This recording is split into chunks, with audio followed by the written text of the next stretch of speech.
This week we're heading across the Silvery Tay to the Scottish city of Dundee. We're going to go in search of unicorns, visit an iconic museum that's a symbol of the city's regeneration, and go looking for lemmings. But first we're going to go and stand in a field in Fife. I am the master of all I survey. I survey becks away over there.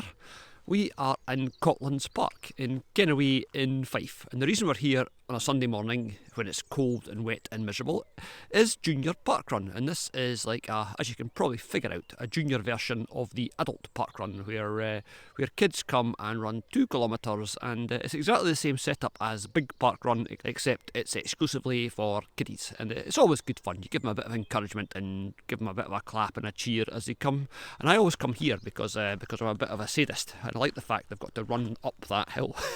By the third lap they're slowing down a bit, but then they get to run down that hill, so it's not all bad. Is there a better way to spend your Sunday mornings? Almost definitely, but this is what we do. We are ready to go. They'll be starting off soon, so we'll be seeing them all shortly, and then we'll see you guys afterwards. And after we've done our volunteer duties, we are going to Dundee, a city that a lot of people have suggested that we go and have a wee explore of, so we're going to go and do that today. It'll be cold and damp and probably quite interesting. We'll go and see what we can see. And that's that for another week. We're going to head over there for coffee and biscuits, but you probably guessed there'll be coffee coming at some point quite soon. This is the Kennaway Community Shed, which is quite good because it's got a little sort of charity shop bit outside it, and they do really nice tea and coffee, so we're going here for a coffee. But first, as always, we're going to have a look at the array of what's the word? Junk. Yes, junk. Bex and I are convinced that this salt and pepper set are actually cursed. Just there's something a bit evil looking about those little alien guys. Owl's quite cute though. He doesn't care. He's lost his salty friend. Very interesting books to add to your book collection. Always. And with that done, it was time to head across the Tay Bridge to Dundee. There's the bridge that we have just come across, and there's the view of the south bank of the River Tay, which is the best view you get from Dundee because you can't actually see any of Dundee in it. That's not fair. It's not as bad as it used to be. Over there, that is the railway bridge, and if you can just about see the little bit sticking out, that's the remains of the old railway bridge that rather spectacularly fell into the sea. But what we're here for is, as you know, Bex over there is the cultured member of the team. And this is the Victoria and Albert Museum in Dundee, part of the regeneration of this part of the sort of coastline, this part of the city. So we're going to go and check out the V&A in Dundee. It is a predictably bizarre looking building, but I've just noticed that the concrete bits, there's little sort of mechanisms there. I wonder what that's for, if they move or if they're just hanging off the wall. No idea, but it's quite impressive, pointy. I think it's probably supposed to look a bit like the front end of a big ship, which it doesn't. Yeah, definitely mechanism E. I think the concrete bits just hang off the wall. Bex is off. Also around here there is quite a famous old ship that we'll show you the outside of because it's quite expensive to show you the inside of, and we are Scotland on a shoestring. Just in case you didn't believe us, there is the sign for the V&A, and over here is quite a famous old ship. I just said that, I'm repeating myself and gibbering at the same time. That is the Discovery, which was an Arctic exploration ship that you can, as I say, go on and have a look around, but we're not going to. We're not here for very long today. We've got to get back for De Niro, who is in the house. We would have brought him with us, but dogs aren't allowed at Junior Park Run because some children are afraid of dogs, but I think that is a problem for the children, not for the dogs. Ooh. It's a bit grand. We can go on the Selkie Trail, join Selkie the Seal Trail to find out more about blah blah blah, or seek and peek. No, let's go for a wee explore. I always think that we are totally over our marathon thing until we get a flight of stairs. Then I swear I can still feel it in my legs. Bex will demonstrate that these walls are giving you a sense of movement. Well, it looks as if they all should move. She's right, it actually does. It was just the waving of the arms to imply sense of movement that I thought was quite cute. She is quite cute sometimes. That's what I meant about these things. Yeah, we thought these moved, but they don't. And like a lot of these museums, most of the space on the ground floor is devoted to the shop. And we saw some words that we couldn't read because our eyesight's not that good coming over the bridge. It says, "Be open to the joy you deserve," with a capital J. Oh, this bit is inexplicably popular. So this is obviously a tapestry. Oh yeah, it says over there on the wall, the Dundee tapestry. It's quite nice. A lot of work goes into these things. This is all to recognise Nine Wells Hospital, which is a big teaching hospital in Dundee, and it's recognising all the sort of advances in medical science from people in Dundee. Laparoscopy, which is when you eat too many butterflies, I think. We are going to see some more of this in the town, but this is DC Thompson's comics, famous for Dennis the Menace and Nashar and the Backstreet Kids, and all not quite as politically correct as it once was, but still really, really cool and a very, very sort of key part of Scottish identity, I think. I'm enjoying this a lot more than I thought I was going to. Some of these are really quite cool. This is all of the people of Dundee, the myth makers and the celebrators and the noticers and the growers. It's all very inspirational. It's a really nice one. The colours in it are nice, isn't it? It's even down to the little tiny bees. There's a finger for scale. This bit is on Scottish design, and that is kaleidoscopes, which you might recognise. How you get children amused in days before computers. Did you know that in the early 20th century, 20% of the world's ships were built in Scotland? I didn't until I read that sign. If you remember when we were at Edinburgh, we looked at the Scott Monument. This is the original design for that as part of the competition, so that's really smart that survived. He built that and said, this is what I will give you, and they said, okay, on you go. It's funny how something can be not interesting until, or not particularly interesting until you see the date, and that is from 1613. That's quite old. That's quite cool. That is the sort of emblem of the Hammerman of South Leith in Edinburgh from 1660. Our art for all mechanics bears renown, our arms, the hammer and the royal crown. I like that, that's really smart. And next to that is a tomb slab from Elgin, I think it said. Tomb slab from Elgin Cathedral. That's definitely very you. I can see you doing your next marathon in that. You would a winged sort of thing here. What do you think? Would that suit you? It's a winged tiara. A winged tiara, that's the word I was looking for. Yes. Thank you very much. Not a thing. Lots of bits and pieces that showcase Scottish design and Scottish engineering. There is the Forth Rail Bridge. I think that is the Tay Bridge. That is the new Tay Viaduct. That's pretty cool. That is an original design drawing for the Tay Viaduct, the Tay Railway Bridge, after the old one, as we said before, fell into the sea. I recognise that. That is the Menai Bridge. That is not near here. I don't know what the Scottish connection is, but one day we'll take you guys over that. It's a really, really pretty bridge. And the Scottish connection is, it was designed by Thomas Telford, a very famous engineer. But I didn't know that it was actually built to help with the subjugation of Ireland, because it allowed troops, I guess, to get to the Welsh coast and then across to Ireland much more quickly. I know what that is up there. I may not know much about art design, but that is a game called the Lemmings, which I used to absolutely love. It was amazing and complicated and frustrating. Lots of stuff here from the Jacobite uprising, and lots of tartan for you to look at. So yeah, that's dead exciting. Tartan's always really exciting. And from the top of the museum, there's a slightly different view of the Discovery, with Port Stanley on the back in the Falkland Islands. It's quite cool that it's here. All this stuff was brought in, as I said before, to try and regenerate this part of Dundee, and it seems to be working. It's all gone very upmarket. When I used to fix fire alarms about 1,000 years ago, Dundee was one of the few cities where you had to come in pairs. Nobody would go to some of the bits here on their own.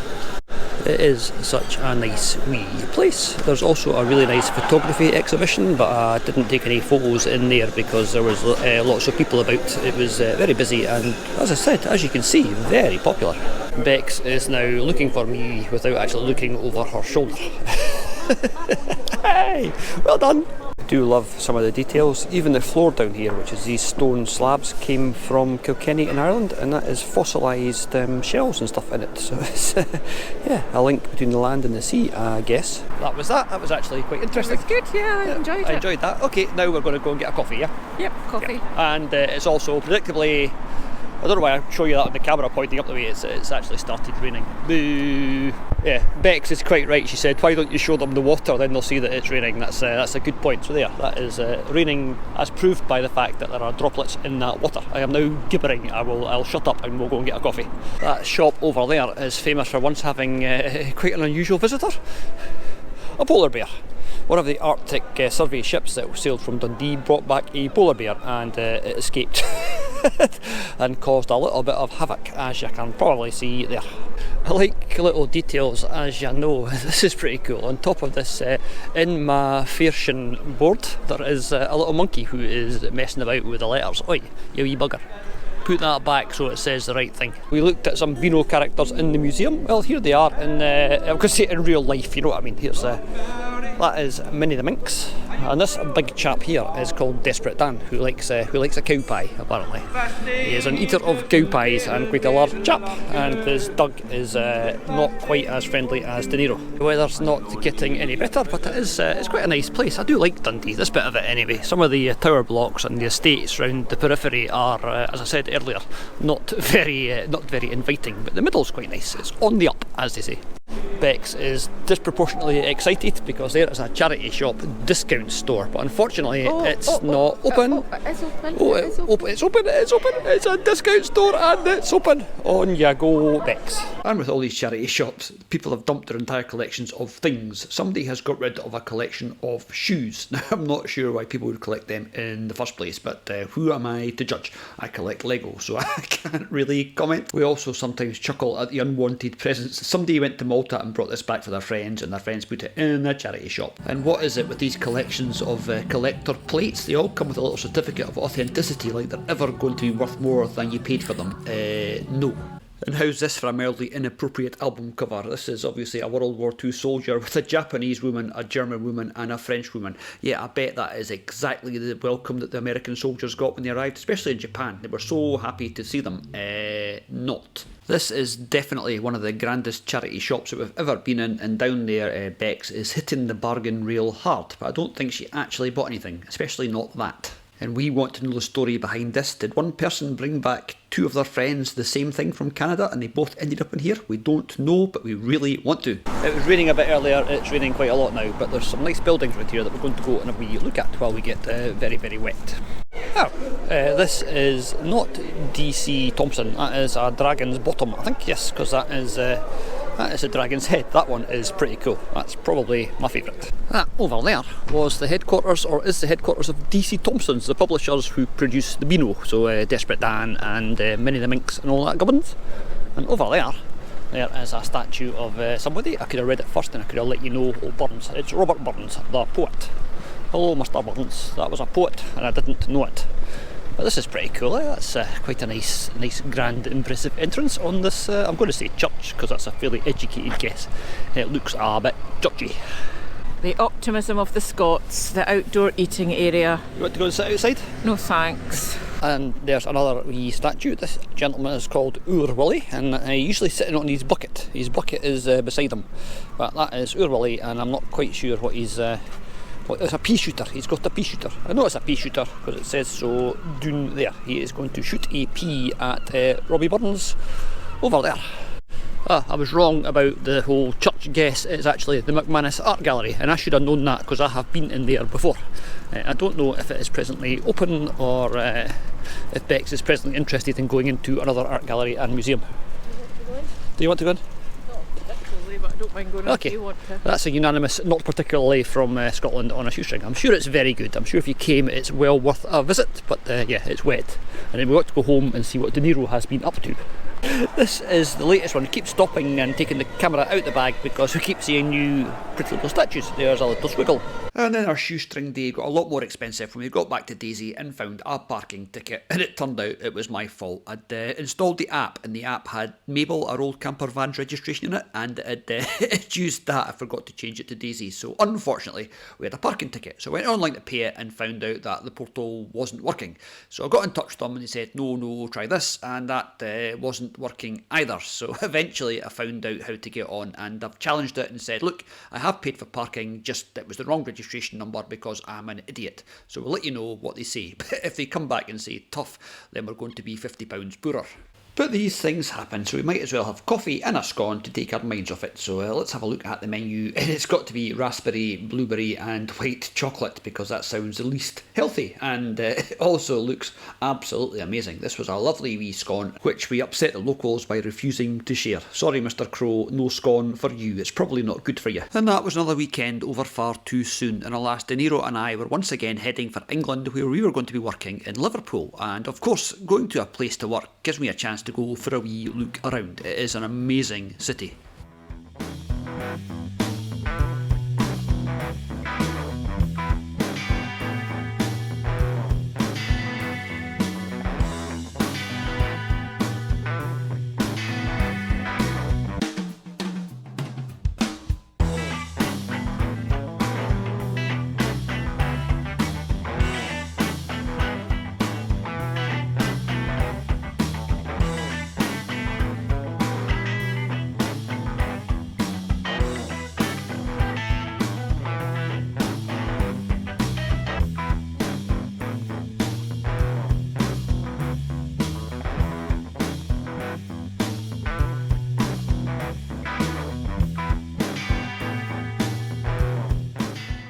After the last few weeks in Scotland, where I've been filming in pouring rain and howling gales, it was nice to be out when the weather was blue skies and sunshine, and also in an incredibly interesting place. This part of Liverpool is absolutely stunning. The buildings are incredible, the old docks are interesting. Yeah, it was great. I loved it, and we're definitely going back. But now, through the magic of television, let's get back to Scotland. We are back in Dundee after our wee detour to Liverpool. Yeah, our continuity is nothing if not terrible. And over there, behind those rather pleasant looking flats, that is Dundee Law. I think De Niro and I are going to head up there after we've had a wee look down here at something that is makes you quite happy and something that makes me quite sad. We've come down to the old docks, and this is HMS Unicorn, which is the oldest surviving ship of its type in the world. The old girl is 200 years old, and obviously sitting in the water is not doing her any good. You can see, oops, I've just fallen down the curb. You can see lots of damage and stuff, but the plan is, when they've got some money, is to repair a local dry dock, which I think is just going to be over there. We're going to have a look at that and then put her in dry dock and cover her over so she can last for another 200 years, I guess. Must have been something to see when she had her masts and her sails and all that gubbins. It's quite an impressive thing. It's £8.80 if you want to go into it, but obviously we're Scotland on a shoestring, so we're not going to. I've got no idea if this thing I'm about to tell you is true or not, but when we were down in Liverpool we saw the dry docks down there that they use as part of the museum. I think this is what this is. I think this is a dry dock. It's obviously not dry at the moment. The idea is the ship comes through the gate, goes in there, and then they shut the gate behind it and pump out all the water. So I think this is a dry dock. I'm not sure. That could be gibberish. Her jaunty modern tin roof does not exactly fit with the history, does it? Right, let's go and have a look around the front of the Unicorn and at the actual Unicorn, which I think I was going to show you before, but I probably forgot. We are nothing if not highly organised, and we spend hours and hours planning these, well, minutes and minutes planning these. Well, we just go and do what we do. You probably noticed. And just in case you missed it, there is the Unicorn from HMS Unicorn. That is, it's such a cool thing. I do hope they get it all safe, because if you look at it from outside just now, although it is obviously still afloat because it hasn't sunk, bits of it look like they are in need of some attention. I bet that wouldn't be cheap. Another thing is, this is all original, so if you started replacing lots of it, it'd be much less original, I guess. At its peak, 1,000 ships built in Dundee plied their trade on the world's oceans. There's absolutely no sign of shipbuilding left at all, apart from these big docks and some really cool buildings. But it's a shame. These places are all, like, they're all fascinating, but they're also all very big and very expensive to maintain, and yeah, I don't know what the future holds for this place. It's all been beautified with a nice city key facility over there, but apart from that, no idea. It's just a nice place to come for a wee visit, and you see things like bits of old railway line that make you think about what will make me think anyway about what used to be here. Sorry, that was a bit long and rambly, but you get the idea. I quite like places like this. But now let's go and look at something that makes me a bit sad. Oh. When I was a kid, there was a tourist attraction in Anstruther called the North Car Lightship that was amazing. It was always this big gleaming red thing. It was a thing of beauty. Unfortunately, they decided in Anstruther they wanted to have their marina and they didn't want to have a big lightship in the middle of it. So they moved it up here, and it was taken over by some sort of preservation trust or preservation society. And yeah, I don't think preservation is the word that you would use. This rusting hulk is the North Car Lightship, which has had a long and illustrious history. It looks to me like it is going to end here. I mean, how do you get enough money to restore something like that? And if you restore it as a sort of tourist attraction, how many tourists are going to go and visit the North Car Lightship when you can go and visit the Discovery in the same town? What they should do is move it and the Unicorn beside Discovery and have some sort of super duper maritime museum with lots of things you can go and see, but I'm guessing that'll probably never ever happen. It's sad, isn't it? I think it's safe to say that she's definitely looked better. But De Niro's been a good boy in the back of Daisy while I've been waffling about boats. I think it's time to take him for a wee explore. We are now up on Dundee Law, which we saw from down the bottom of the hill, and somebody's getting a bit giddy, but we're going to go and have a wee look at the sign first to see what there is. Oh, there's a pillbox, and there's lots of allotments, which are like gardening plots for people, and that's where we're heading for, I guess. I think there's actually a car park up there, but we're just going to, we are down here somewhere, so we're just going to walk up. Oh yeah, this is the right path. It looks like a replica of a whale's jawbone arch. A lot of places in Scotland had obviously ties to whaling, and the jawbones of the whale were used to make arches. There was one in Edinburgh, there's one in North Berwick Law, and obviously there was one here which has been replaced with cast iron. I think that's quite nice. We're heading up here obviously to look at the view, but I'll save that delight till we get to the very top. And it's okay if we get lost. De Niro seems to know exactly where he's going.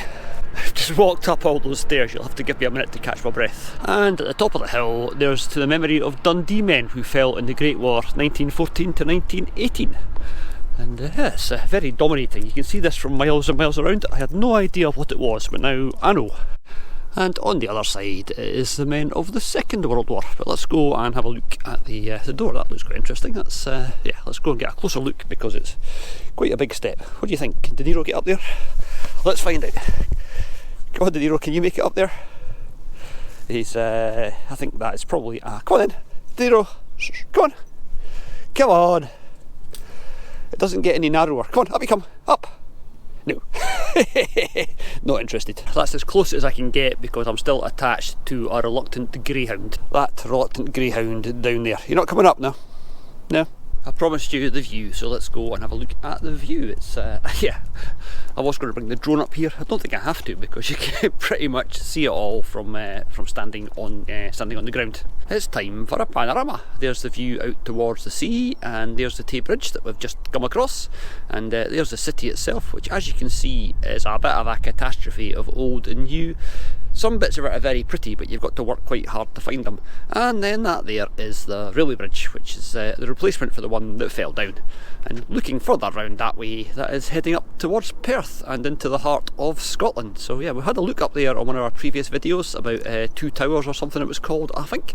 Yeah, and that was filmed just over there. So we've come a little bit further down the Tay. And oh, there's quite an interesting looking chimney. Let's go and see what that's attached to. It looks like it's part of that sort of mill building next to it. There used to be a lot of textile work in Dundee, so it could be part of the textile industry or that could be complete nonsense. We've come up to the very top of the hill. It says so there. We are at 571 feet. So there's a war memorial and the River Tay in the background for a little bit of scenic ambience for you. So over there we have the Scottish Highlands. You can see some mountains off in the distance. Over that way we've got the Isle of Skye and Willie and Sarah. Wave to Willie and Sarah. Hello Willie and Sarah. They're away over there somewhere. Over that way is Perth, as I said. And down that way is sunny Fife and beautiful Methil, the tourist destination of choice for people who have got no aspirations about their holidays whatsoever. Some interesting artwork on the walls of the telecom site, and there inevitably on top of this hill there is a mast. I don't believe I used to work on top of those things. I would not fancy climbing that these days. I don't think I'm quite as fit as I used to be. We're now going to head back down into Dundee because there's a place down there we're told we should go and visit. It's called the Howff. The what, I hear you say? Well, that'll be time for the return of our word of the day.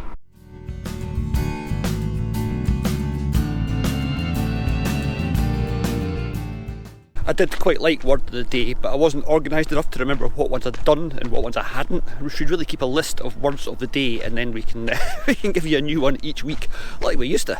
People keep seeing De Niro coming and make a sort of rapid change of course, like he's really scary. I don't know if you can see the people behind me. They were walking up these stairs, saw the dog, turned round and went the other way. I think greyhounds have got a really bad reputation. I've never been bitten by a greyhound, but I've been bitten by wee yappy things like that more than once. We always do these and we wonder, should we be more professional and edit them so it looks like it's all on the same day. But if you saw the rain earlier and the blue skies now, well, actually it's Scotland, that could just be an hour later as opposed to a week later. Did you enjoy that, did you? Go on, get a drink. Get a drink. Yeah, okay, don't get a drink then. Just don't try and jump out when I tried to shut the door. Nosies. Nosies and toesies. Some of the buildings down here are very pretty. We're back in the middle of Dundee. No idea what this was, but it's all extremely derelict now. Still quite an impressive building. Lots of nice stuff going on there. And over there's another one with a big pointy bit on the top with some columns. We do like a column. But what we're going to go and look at is behind that wall over there, I think. So that is the Dundee Museum and Art Gallery Collections Unit. And that is the Howff.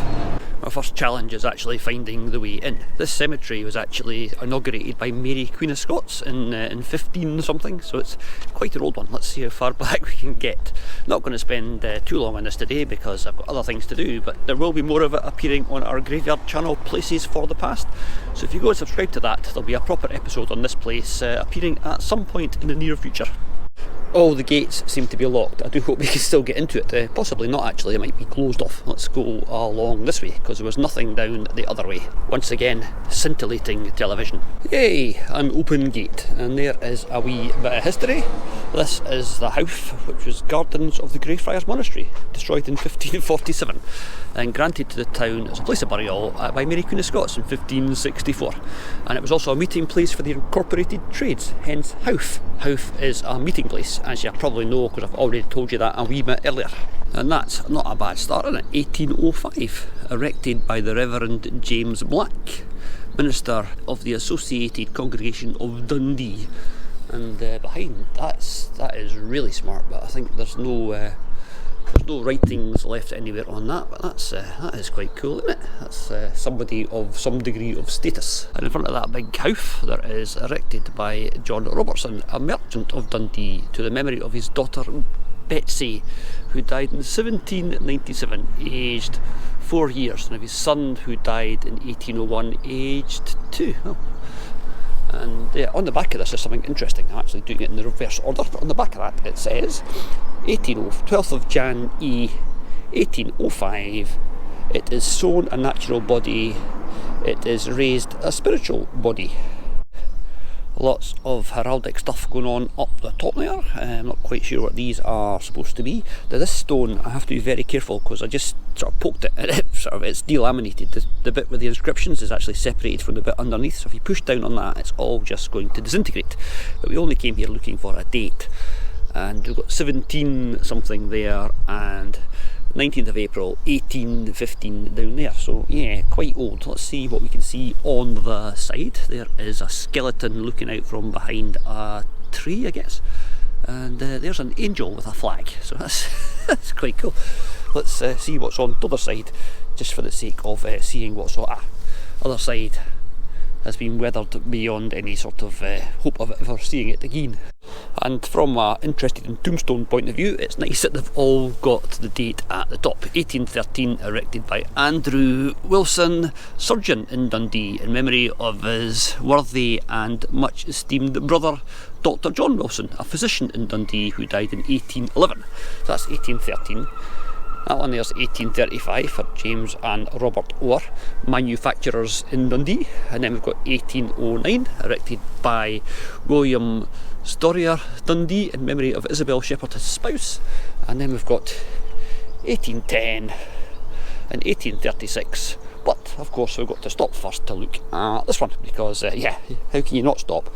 It's got a skull with the number 99 carved into it. Anybody know what the number 99 symbolises? It's definitely a number 99. Skull, crossbones, hourglass, A, W and MC, or AM and W, something like that. some of these stones on the ground, again, they just need a bit of a clean up and a bit of a sort of, it probably is recorded somewhere, I'll see if I can find it, but this one has got, there's a man there with a scythe, so another agricultural gentleman. Let's see what else we can see on it. Over at this end there is, there's another figure there, but what he's holding, is that some sort of shovel-y type thing? I'm not sure. Again, if you cleaned it up you could probably read it. This one's quite cool as well. Again, there's heraldic stuff going on up there, but there was a text at the top that got me. It says, "This stone is revised and inscribed to the memory of Anne Tomey, who died on the 29th October 1819 in the 61st year of her age." And this is the other side of the top of that tabletop tomb. There's a skull and the crossbones there, but it's got a date on it, which always makes us happy, and it says who died AD 1785, Thomas something or other. Alas, too far gone to actually read anything on, but look at that. That is, that's quite impressive. There's a wee hole there. Let's not go looking through the wee hole. I am really quite liking this place. It says something there about BURGS, that's Burgs in DUNDIE, Dundee, which is where we are, and then it goes, I was trying to figure out if I could read anything, and I got Sept. I thought, oh, so that's something of Sept 1605. We're almost back into the 1500s, and the coolest thing about this, and I've actually been standing on it, and I noticed it when I was stepping back. Look at that skull. Look at it. It's like so sort of crudely done. I love that. That is so smart. This is such an amazing cemetery. If you're ever in Dundee, come and visit the Howff. You won't regret it. So 1605 is definitely the furthest back we've ever been with stones that we've found, so yeah, that's not bad. It's not quite 15 something, but I think we're just getting a bit greedy. This is another sort of sarcophagus thing, and you can see there how it's actually made. It's got the sort of slabs of stone that are quite thick and chunky on top of bricks, so yeah, it looks all good from the outside, but the middle bit is just a core of bricks. I thought these looked a bit out of place. They're actually sort of temporary, I guess, wooden supports put in to stop all that from falling down. There is something behind there that is quite grand, and there's the top of it. Unfortunately, it's all behind that bush. I am not battling through the bush. This place is really, really cool. I'll have to come back at some point when I've got more time to spend and bring Bex, because I think she'd probably quite like it for a short time till she got bored. Tucked away in the very far corner, this red sandstone sarcophagus thing is really, yeah, that's quite impressive. Let's see if we can find any sort of date or, well, yeah, we can. 1844, so yeah, that's not seen one like that before. That's really cool. Any sign of any sort of names on it? Oh, here it is here. In memory of Thomas Bell, Esquire, a merchant from Dundee. Ah, we saw numerals carved on the other stone. I think that's like a mark for the cemetery. That's 111, but it's still quite clear compared to the rest. This stone has got so much going on. There is a herald angel with his trumpet, and another one there. And that, I think, is a looking glass. Skulls and crossbones and a winged face, and some people standing there with things, and yeah, unfortunately, all that detail there, and you can't read anything much there. Oh, I said that, and then I was walking out and I saw this. That's not modern. That is quite old. It doesn't have a seam in it, so you could probably date it from that if you knew what you were doing, but that's a part of a very old bottle. I wonder how that got in here. Oh, we like a good mystery, don't we? When you let a small child draw a skull and crossbones on your gravestone. I'm sure it wasn't done by a small child, but we've seen a few sort of cartoonish gravestones in this place, and this one is that is really, really smart. And annoyingly, on the other side of that stone, it's here lays George Weaver, who departed this life the 4th day of October, and it's gone. Why is it so often it's just the bit with the date that's gone? I don't know. That is 17 something. There you are, that's a guess. I am definitely going to have to come back here and do all this at a slower pace, but for now I think that is about us for this episode of Scotland on a shoestring. Oh, apart from going to go and find some rodents. You remember that computer game Lemmings that we saw getting played in the museum? Well, I used to love Lemmings when I was a kid. I've always been really bad at computer games, but I do like playing them, especially these little guys. They were amazing. If you don't know Lemmings, go and maybe have a quick Google of it. It was an amazing game. It really sort of set the scene for the whole gaming industry. There was nothing quite like it before or since. And this is them. It was a puzzle game where you had to get them from one side to an exit by building bridges and blowing things up. It was really cool. And I saw these on Google when I was looking for things in Dundee and thought, yeah, if I only go to one place, it's definitely going to be to visit the Lemmings. Hi guys, the only thing wrong with these Lemmings, they don't have bright green hair. But we'll let them off with that because they are just absolutely amazing. Sorry, I'm being a bit self-indulgent here with the old have a look at some characters from my much younger days, but the Lemmings were just brilliant, and I am so chuffed that there's a little memorial to them in the corner of this nice wee garden with palm trees. If you think it's cold in Dundee, you're wrong. We've got our own palm trees here. But to make up for that bit being quite nice, the view is of a supermarket and a big car park and a railway station and stuff. Yeah, it's not all pretty. A bandstand for a very small band. Maybe it's for the Lemmings. Maybe they have a Lemmings tribute band play there. And I've just read on the sign that this was all industrial. This bit is part of the Seabreeze sort of industrial estate. There was a plating works and an engine works and stuff. And now those cobbles under the wee bandstand are from the original streets around these parts. And apparently there's also bits of railway line that are original, symbolising the fact that there used to be a railway here, which is I don't think you have to symbolise it because it is literally just over there. Oh yeah, there you go. How exciting is that? Don't say we don't show you all the latest and greatest technical innovations. Those are rusty old railway tracks. How exciting. And I'm now going to go back and spend longer than I want to admit taking photographs of the little Lemmings because I think they are absolutely amazing. It does mean, if you're wondering what the weird thing on the thumbnail image for this week's episode is, it's very probably a lemming. Let's go!